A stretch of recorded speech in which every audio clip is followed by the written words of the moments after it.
Hello everyone. कल हमने start किया था, पब्लिक सेक्टर का टॉपिक किया था। पब्लिक सेक्टर का एक हमने किया था डिपार्टमेंटल अंडरटेकिंग के बारे में हमने पढ़ा था। डिपार्टमेंटल अंडरटेकिंग जो वो होती हैं जो सेंट्रल गवर्नमेंट, स्टेट गवर्नमेंट या लोकल अथॉरिटीज़ के अंडर में काम करती हैं। उनके अंडर एक मिनिस्ट्री ओपन हुई होती है, जैसे कि रेलवे डिपार्टमेंट मैंने आपको बताया था, पोस्ट एंड टेलीग्राफ डिपार्टमेंट आपको बताया था, जो उसको डील करते हैं। तो आज हम पढ़ेंगे पब्लिक कॉरपोरेशन और स्टैट्यूटरी कॉरपोरेशन। अब पब्लिक कॉरपोरेशन का मतलब क्या होता है कि it refers to that public enterprises which is created by special act of the parliament. मतलब कि ये कोई एसोसिएशन नहीं होती है, कोई ऑर्गेनाइजेशन नहीं होती है, ये पार्लियामेंट में स्पेशल एक्ट प्रोड्यूस करके या आगे रख के उसे जब पास किया जाता है, अप्रूवल मिल जाती है, तो उसके बाद ही पब्लिक कॉरपोरेशन को एग्जिस्टेंस में लाया जा सकता है। पब्लिक कॉरपोरेशन की एक सेपरेट लीगल एग्जिस्टेंस होती है कि ये अपने अंडर प्रॉपर्टी को ओन कर सकती है, ये किसी पे केस कर सकती है, जो कि डिपार्टमेंटल अंडरटेकिंग्स के अंडर नहीं था। तो बेसिकली मतलब क्या हुआ कि पब्लिक कॉरपोरेशन एक तरह से कैटेगरी में आता है इनकॉर्पोरेटेड एसोसिएशंस में। जैसे कि एक कंपनी, जॉइंट स्टॉक कंपनी के बारे में हमने पढ़ा हुआ प्राइवेट सेक्टर में, वो एक तरह से इनकॉर्पोरेटेड एंटरप्राइजेस के अंडर आता है। लेकिन ये जो है ये आती है गवर्नमेंट के अंडर।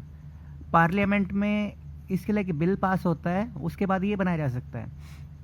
उसकी सारी पावर्स, उसकी सारी रिस्पॉन्सिबिलिटीज़, अथॉरिटीज़, राइट्स, ड्यूटीज़ सभी कुछ इसमें मेंशन की जाती हैं। पब्लिक कॉरपोरेशन एक इनकी सेपरेट लीगल एग्जिस्टेंस होती है। इनका मतलब खाली है कि ये अपने अंडर एसेट्स को परचेज कर सकते हैं, किसी के अगेंस्ट में केस कर सकते हैं। यहाँ पे जो लिखा है ना, जैसे कि कैन सू और बी सूड। सू का मतलब होता है कि कोर्ट केस करना। कैन सू मतलब कि कोर्ट केस कर सकते हैं, और बी सूड का मतलब है कि इनके ऊपर भी केस हो सकता है, लीगल कॉन्ट्रैक्ट्स में एंटर कर सकते हैं। जो इनकी एंटायर कैपिटल होगी ये गवर्नमेंट से जनरेट होगी, और ये पब्लिक से भी जनरेट कर सकते हैं पैसा, जो कि डिपार्टमेंटल अंडरटेकिंग में नहीं था।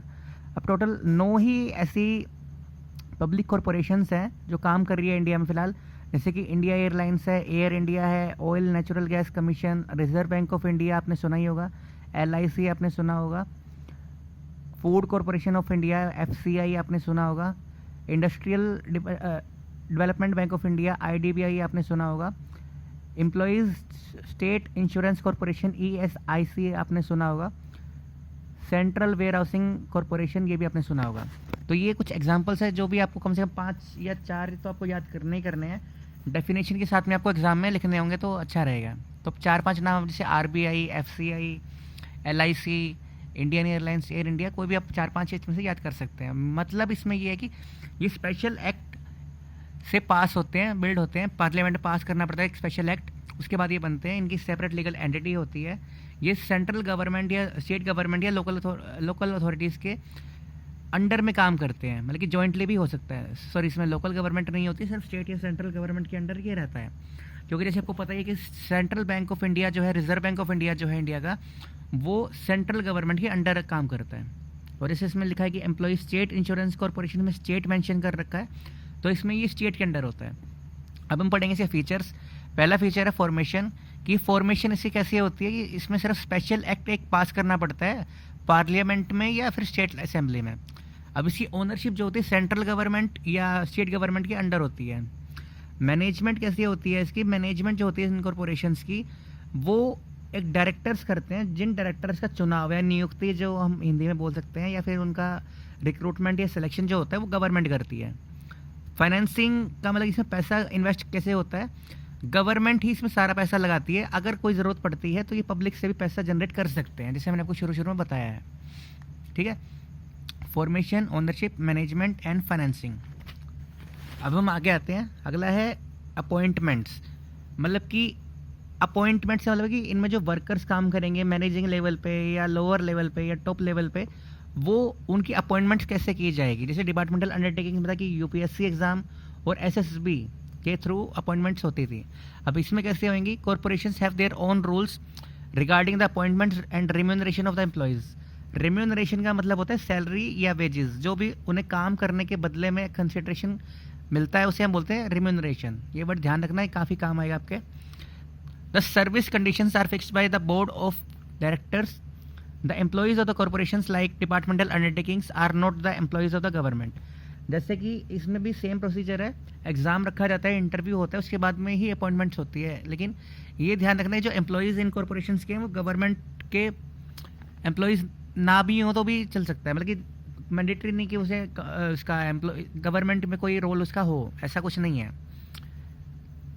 तो ये अगर पब्लिक कॉरपोरेशन का कोई एम्प्लॉय है तो वो गवर्नमेंट एम्प्लॉय कहलाया जा सकता है, लेकिन गवर्नमेंट में कोई इसका कोई रोल नहीं होगा, कोई मैनेजमेंट नहीं होगी उसकी। फिर मैंने आपको बताया कि सेपरेट लीगल एंटिटी होती है कि ये केस कर भी सकते हैं और इसके अगेंस्ट भी केस हो सकता है, ये एसेट्स भी परचेज कर सकते हैं और कॉन्ट्रैक्ट में भी एंटर कर सकते हैं। लास्ट पॉइंट है administrative autonomy, there is no political interference. जैसे कि आपको पता है कि आरबीआई का काम क्या होता है, आरबीआई एक बहुत बड़ी चीज़ होती है, आपका अभी शायद इकोनॉमिक्स में आएगा भी, शायद से बिजनेस स्टडीज़ में भी आगे टॉपिक होगा कोई। आरबीआई नोट्स छापता भी है, सभी कमर्शियल बैंक्स को मॉनिटर भी करता है, गाइडलाइंस भी इशू करता है, लाइसेंस प्रोवाइड करता है, मनी रेगुलेशन का भी काम देखता है, लोन्स प्रोवाइड करता है कमर्शियल बैंक्स को, इंडियन इकोनॉमी को कंट्रोल और मैनेज भी करता है, सारे काम हैं। तो उस आरबीआई में, एलआईसी में, जो भी पब्लिक कॉरपोरेशन है उनमें पॉलिटिकल इंटरफेरेंस कोई भी नहीं होता है, तो वो फ्री होते हैं कि अपनी पावर को अच्छे तरीके से अपने आप से यूज़ कर सकते हैं, यूटिलाइज कर सकते हैं, मतलब प्रॉपर डिसेंट्रलाइजेशन होता है, क्योंकि उसमें कुछ ये नहीं कि आपको इनसे पॉलिटिकल पार्टी से पूछना पड़ेगा भी हम ये करना चाहते हैं, हम करें या ना करें, ऐसा तो कुछ नहीं होता है। फिर हम आगे आते हैं मेरिट्स पे। अब पब्लिक कॉरपोरेशन की मेरिट्स क्या होती है कि ऑटोनॉमी इन ऑपरेशन, जैसे मैंने आपको बताया कि इनके पास अपनी एक पावर होती है, जब चाहे जो चाहे डिसीजन से ले सकते हैं, कोई पॉलिटिकल या गवर्नमेंट का कोई इंटरफेरेंस इसमें नहीं होता है, तो इनके पास इंडिपेंडेंट डिसीजन लेने की पावर होती है।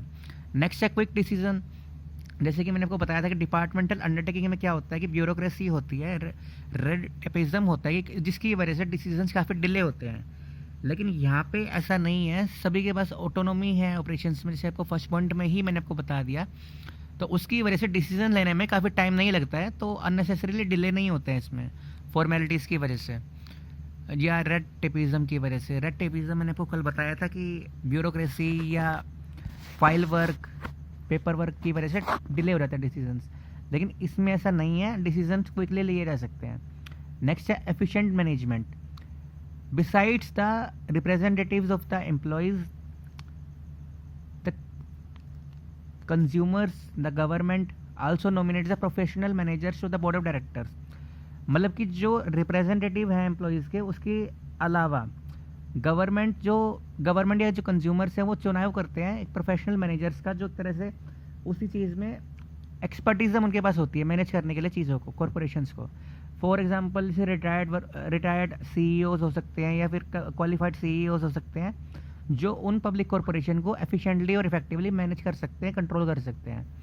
Consequently effective management is possible, क्योंकि ऐसा कहा गया है और ऐसा है भी, अगर आप खुद भी अपनी लाइफ में भी नोटिस करेंगे तो आपको पता चल जाएगा कि anything minus management is equal to zero. अगर हम किसी भी चीज़ में से मैनेजमेंट को हटा दिया जाए तो रिजल्ट अपने आप ही ज़ीरो हो जाएगा। तो हमें एफिशिएंट मैनेजमेंट की बहुत ज़रूरत होती है, तो उसके लिए गवर्नमेंट सेलेक्ट करती है, नॉमिनेट करती है कुछ प्रोफेशनल मैनेजर्स को जिन्हें मैनेजमेंट की अच्छी नॉलेज हो। मैनेजमेंट हर एक किसी के बस की बात नहीं होती है, उसके लिए हर एक चीज़ पॉइंट पे फोकस करना ज़रूरी होता है, समझना ज़रूरी होता है। नेक्स्ट पॉइंट है, ये आपको वैसे प्लस टू क्लास में भी समझ में आ जाएगा, क्योंकि एक पूरा प्लस टू क्लास का जो टॉपिक है, सिलेबस है, वो मैनेजमेंट के ऊपर ही है, तो आपको काफ़ी ज़्यादा एक्सप्लेनेशन के साथ समझ में आएगा प्लस टू क्लास में। फिर नेक्स्ट पॉइंट है सोशल सर्विस मोटिव। जो पब्लिक कॉरपोरेशन है इनका जो मोटिव होता है प्रॉफिट अर्न करना नहीं होता है, सोसाइटी को सर्विस प्रोवाइड करना होता है। जैसे the main and secondary aims of the corporations are to service and profit respectively, मतलब पहले सर्विस देना है उसके बाद में प्रॉफिट के बारे में सोचते हैं। जैसे कि जो प्राइवेट सेक्टर था वो पहले प्रॉफिट के बारे में सोचता है, उसके बाद में सर्विस के बारे में सोचता है। फॉर एग्जाम्पल नो प्रॉफिट और no very limited profit is taken for the services provided by the corporations. फिर लास्ट पॉइंट है protection of public interest. These corporations are answerable to parliament, legislative assembly for their activities, मतलब कि ये accountable होंगी अपनी हर activities के लिए parliament में अगर कुछ भी गड़बड़ी होती है तो, क्योंकि इनके ऊपर पब्लिक का पैसा लगा हुआ है, तो पब्लिक मतलब अकाउंटेबल रहेगी इनसे, मतलब कि ये और कॉरपोरेशंस पब्लिक को अकाउंटेबल हैं कि किसी भी गलत एक्टिविटीज़ को अगर ये परफॉर्म करती है तो उसके लिए पब्लिक को जवाब देना पड़ेगा। पब्लिक इंटरेस्ट का मतलब होता है कि पब्लिक का जो बेनिफिट है वो सिक्योर होना चाहिए। अगर मान लो कि फॉर एग्जांपल मेरा किसी बिजनेस में दुकान में पैसा लगा हुआ है तो मेरा उसमें इंटरेस्ट है। अगर वो दुकान जल जाती है तो मेरा इंटरेस्ट सिक्योर नहीं है। तो इसके अकॉर्डिंग क्या होता है कि पब्लिक कॉरपोरेशन में अगर पब्लिक पैसा लगा रही है तो उसमें पब्लिक इंटरेस्ट जो है सिक्योर होना चाहिए, कोई उसमें गड़बड़ी नहीं होनी चाहिए। The corporation utilise the public money in a proper way to avoid any questioning. कोई गलत मिस मैनिपुलेटिंग एक्टिविटीज़ नहीं होनी चाहिए, कुछ गलत फ्रॉड वगैरह नहीं होना चाहिए जो नॉर्मली कहीं भी हो जाते हैं, जो नहीं होना चाहिए। 3 लिमिटेशंस हैं इसकी। पहला है इनकम्प्लीट ऑपरेशनल ऑटोनॉमी। जैसे मैंने को बताया कि ऑपरेशनल ऑटोनॉमी का मतलब क्या होता है कि इंडिपेंडेंस होती है डिसीजन लेने के लिए, कि आप कभी भी कोई भी डिसीजन ले सकते हैं। लेकिन ऐसा कहा जाता है प्रैक्टिकली अगर हम बात करा जाए कि ये चीज़ जो है सिर्फ थ्योरेटिकली है, प्रैक्टिकली नहीं है। नॉर्मली रियलिटी की अगर हम बात करें तो क्या होता है कि गवर्नमेंट का कंप्लीट इंटरफेरेंस रहता है। मतलब कि ये पब्लिक कॉरपोरेशंस कोई भी डिसीजन फ्रीली नहीं ले सकते हैं, इन्हें पहले गवर्नमेंट से ओपिनियन लेनी पड़ती है या कुछ अप्रूवल लेना पड़ता है, लेकिन इनके पास फुल ऑटोनॉमी नहीं होती है। जैसे कि इनकम्प्लीट लिखा हुआ है इसमें, मतलब कि कुछ डिसीजंस या कुछ सारे डिसीजंस गवर्नमेंट के अप्रूवल के बिना नहीं ले सकते, क्योंकि ये एक तरह से पार्लियामेंट का एक सिर्फ बिल है। तो इन्हें अगर कोई भी डिसीजन कोई नया लेना है, जैसे डीमोनेटाइजेशन का था, तो वो पार्लियामेंट में पहले रखा जाएगा, सबकी अप्रूवल मिलेगी, उसके बाद ये डिसीजन ले सकते हैं। लेकिन छोटे छोटे डिसीजन तो ये ले ही सकते हैं, तो फुल ऑटोनॉमी इनके पास नहीं है, जो एक पब्लिक कॉरपोरेशन का एक डिसएडवांटेज है। फिर नेक्स्ट है लैक ऑफ कंपेटिटिव फीलिंग्स। जैसे आरबीआई है, एलआईसी, ईएसआईसी, एयर इंडिया, ये सारे जो पब्लिक कॉरपोरेशंस हैं, या एफसीआई है, ये इनकी कंपटीशन में कोई भी नहीं है। तो इनमें क्या होता है, लैक ऑफ कंपेटिटिव फीलिंग्स आती है कि मतलब कि ये थोड़े लेथार्जिक फील करेंगे कि भाई जो हम कर रहे हैं वो सही है, जितना हम कर रहे हैं वो सही है। तो वो केयरलेस हो जाएंगे अपनी एक्टिविटीज़ में, कि उनकी पॉसिबिलिटीज़ बढ़ जाएगी लॉस होने की, क्योंकि वो एक्चुअल में कंपटीशन के अकॉर्डिंग काम नहीं कर रहे हैं। उन्हें बस लग रहा है कि जो हम कर रहे हैं बस चल जाएगा काम, कोई ज़्यादा करने की हमें ज़रूरत ही नहीं है। तो उसमें कोई प्रॉफिट मोटिव नहीं आएगा, कंपेटिटिव फीलिंग्स नहीं आएगी, क्वालिटी इम्प्रोवाइजेशन नहीं आएगा। तो एक इसका डिसएडवांटेज है, क्योंकि इतना कंपटीशन इसमें नहीं होता है। फिर लास्ट पॉइंट है इसका ignoring service motive. Members of the board of director utilise their powers to earn their own profit than the social welfare, hence the service motive is only facet. मतलब कि कभी कभी जो इसका मेन मोटिव होता है सर्विस प्रोवाइड करना society को, वो कभी कभी इग्नोर हो जाता है, क्योंकि बोर्ड ऑफ डायरेक्टर्स क्या सोचते हैं कि सिर्फ अपना पर्सनल प्रॉफिट अर्न करने के बारे में सोचते हैं। जैसे मैंने आपको बताया भी है कि इसमें जो था ना last point, protection public interest का, कुछ बोर्ड ऑफ डायरेक्टर्स या कुछ ऑफिशियल्स ऐसे होते हैं कि जो स्कैम करते हैं। जैसे आपने सुना ही होगा कि 5G स्कैम, 2G स्कैम वगैरह आपने सुना ही है। तो उसमें क्या होता है कि सर्विस मोटिव देने की वजह से, ना देने की वजह से, मतलब कि स्कैम की वजह से, अपना फ़ायदा सोचने की वजह से वो सर्विस मोटिव को इग्नोर कर देते हैं। तो ये था हमारा आज का topic, public corporations, features, merits and demerits. Thank you.